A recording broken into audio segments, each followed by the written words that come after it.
Assalamualaikum warahmatullahi wabarakatuh. Hai guys, baru ketemu lagi bersama saya Cucun Cunengsi 97. Oh ya, jangan lupa like, share, and subscribe ya channel aku biar makin berkembang gitu guys. Nah, jadi udah beberapa bulan akhir-akhir ini jarang upload seputar informasi yang ada di negara Taiwan. Jadi kebanyakan upload video short sama video keseharian aku memasak atau menyiramin tanaman, sayuran, dan lain-lain sebagainya.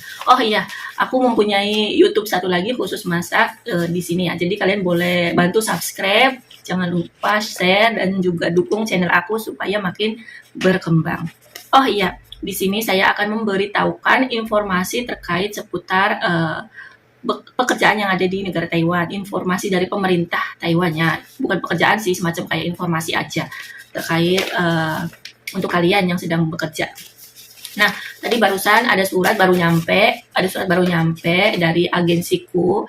Biasanya dia 2 bulan sekali ataupun sebulan sekali selalu hadir mengasih surat ke aku ya, baik itu secara LAN, WhatsApp ataupun ini surat menyurat. Nah, jadi terkait informasinya biasa tentang seputar perihal tata tertib ya, apalagi untuk kalian yang anak baru yang belum paham tentang undang-undang yang ada di negara Taiwan, itu harus kalian pahami, jangan sampai tidak tahu, karena undang-undang di sini dikit-dikit kena hukum, dikit-dikit akan dikenakan denda ya.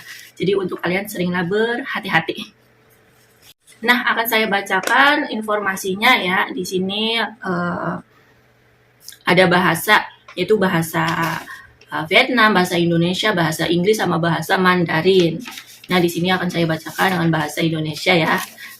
Di sini ada mengenal 1959 Hotline Perlindungan Hewan. Apakah Anda mengetahui Hotline 1959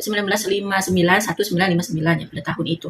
Apabila menemui situasi di bawah ini, silakan segera hubungi 1959 Hotline Perlindungan Hewan Nasional. Lembaga Perlindungan Hewan akan membantu menangani masalah berikut. Pelaporan konflik antar manusia anjing. Nah, jadi udah beberapa bulan atau minggu ya yang lalu itu sempet banget di berita yang seliweran itu ada anjing, nggak tahu ya anjing apa ya, mungkin yang anjing yang sering gigit manusia gitu guys, itu sama pemiliknya kan naik mobil, terus nggak tahu ya itu disengaja apakah nggak disengaja, sambil buka jendela itu anjingnya melompat keluar dan menggigit kaki pengendara lain guys. Jadi itu hati-hati ya, karena nggak tahu anjing si anjing tersebut itu memiliki penyakit rabies atau enggak, itu kan nggak tahu ya. Jadi untuk kalian itu kalau diserang anjing atau apa, segera laporkan ke 1959 ya. Itu perlindungan hewan.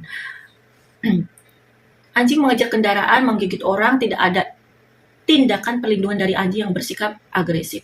Pelapor kasus ilegal dalam Undang-Undang Perlindungan Hewan, menganiaya hewan, budidaya dan penjualan hewan ilegal, pemberian makanan yang tidak benar menggunakan atau penjualan perangkat jepit hewan. Nah, jadi untuk kalian juga yang sering banget ingin mengasuh kucing atau memelihara kucing, itu juga harap berhati-hati ya guys. Jadi untuk kalian itu jangan ngasih sembarangan makanan ya kepada kucing kalian. Jadi kalau ketahuan itu bisa dikenakan denda.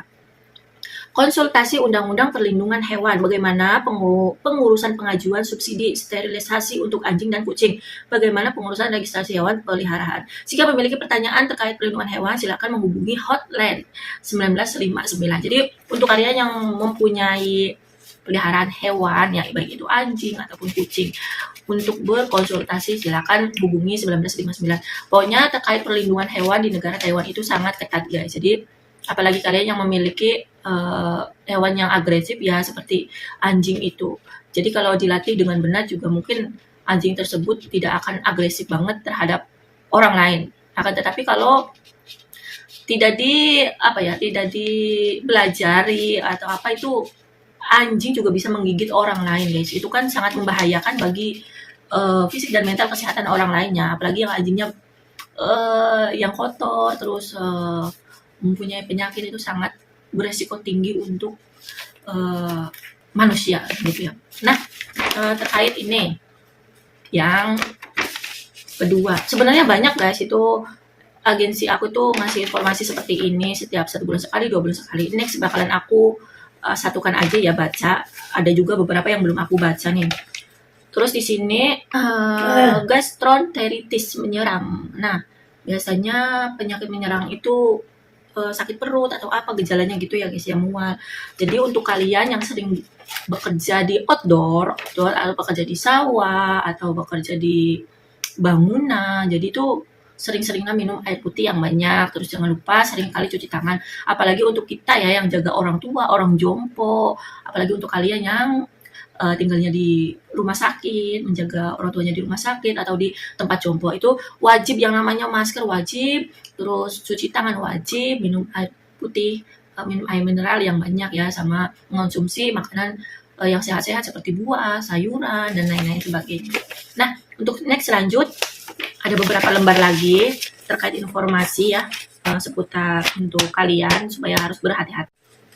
Nah guys, ini juga sama. Aku lupa ini bulan berapa ya.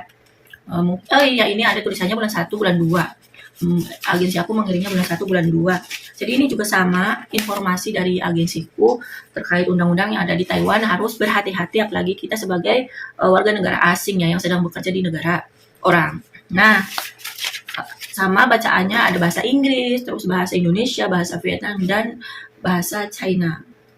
Kawasan dilarang merokok nih. Siapa nih yang suka banget merokok baik laki-laki ataupun perempuan ya yang suka merokok, ini harap dihati-hati karena undang-undang di negara Taiwan itu sangat ketat banget guys.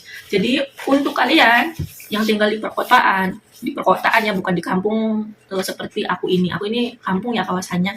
Jadi agak lumayan tidak terlalu ketat lah dalam merokok karena suka melihat tiap hari orang merokok juga sambil jalan. Tapi ada momen-momen tertentu ya, khususon kalian yang tinggal di perkotaan. Jadi jika ada pemberitahuan semacam ini, pokoknya tidak boleh merokok dan dilarang merokok, itu kawasan dilarang merokok. Jika sampai ketahuan atau terekam CCTV, maka akan dikenakan denda dari 2.000 NT sampai 10.000 NT hanya karena merokok satu batang rokok. Nah, itu guys, undang-undang negara orang luar itu sangatlah ketat dan harus dijalankan. Karena itu udah tanda tertib peraturan dari pemerintah ya. Nah, di sini juga tentang perjudian. Siapa nih yang suka judi? Itu judi juga di negara orang, walaupun mereka itu mayoritas non-muslim, tapi kalau udah tahu ada perjudian, terus ada polisi yang beroperasi gitu, ketahuan, pasti akan ditangkap dan dikenakan biaya yang cukup besar ya. Makanya untuk orang sini nih kalau berjudi itu sering ngumpet-ngumpet di warung itu, walaupun yang tua-tua gitu ya guys ya. Jadi sebenarnya perjudian juga di negara orang yang mayoritas non muslim itu tidak dibolehkan guys, bukan hanya di negara yang mayoritas muslim aja, di Indonesia bukan ya. Jadi negara luar juga ada perundang-undangan. Jadi kalau ketahuan harus mengeluarkan uang banyak gitu, mencapai 10.000 NT. Nah, itu aja informasi dari aku seputar peraturan yang ada di negara Taiwan. Nah, jangan lupa like, share, and subscribe. See you again. Wassalamualaikum warahmatullahi wabarakatuh.